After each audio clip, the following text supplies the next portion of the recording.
Hi, my name is Naomi Seibt, and I am a climate realist.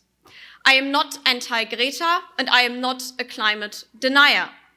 I am not a symbol for an agenda, because we don't have an agenda. We, as climate realists, our agenda is just fighting for freedom. And to address the many media rumors going on once and for all, I am not the puppet of the right wing or the climate deniers or the Heartland Institute either. Our work together is based on principles, on values that unite us. Well, the climate has always been changing, and so it's ridiculous to say that we deny climate change. It's been changing forever, and it will continue to do so. And man vastly overestimates his power if he thinks that he can, with CO2 emissions, destroy the planet and mess with the vast complexity that is the self-regulation of the climate. And so really, climate alarmists should be a little more humble when it comes to how much we as humans can and cannot do to ruin nature and to destroy the planet. And that really is what proves to me, as a climate realist, that climate alarmism is not really about the science in the first place.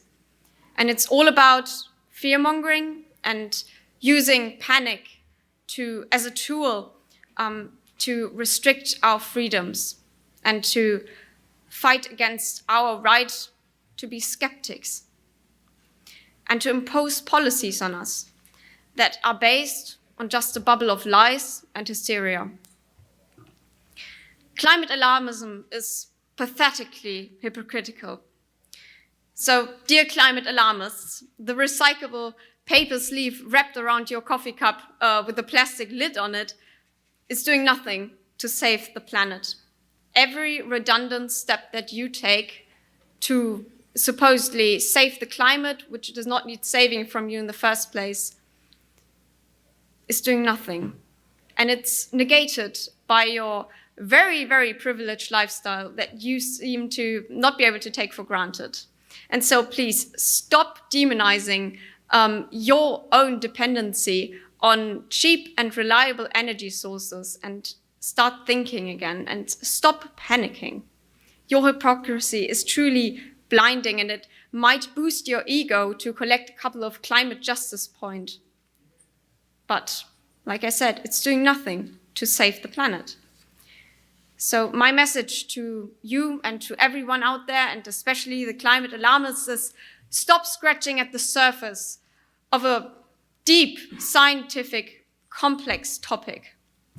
Stop spreading panic before looking into the science, before immersing yourself in the research. Stop shutting us down, the climate realists, and start having debates with us again. Activism is not noble if it's shallow. And so I don't want you to panic. I want you to think. Thank you. Thanks for watching this video. Please subscribe to our channel and consider donating to the Heartland Institute to support more vibrant free markets, greater individual liberties, and more videos like this one.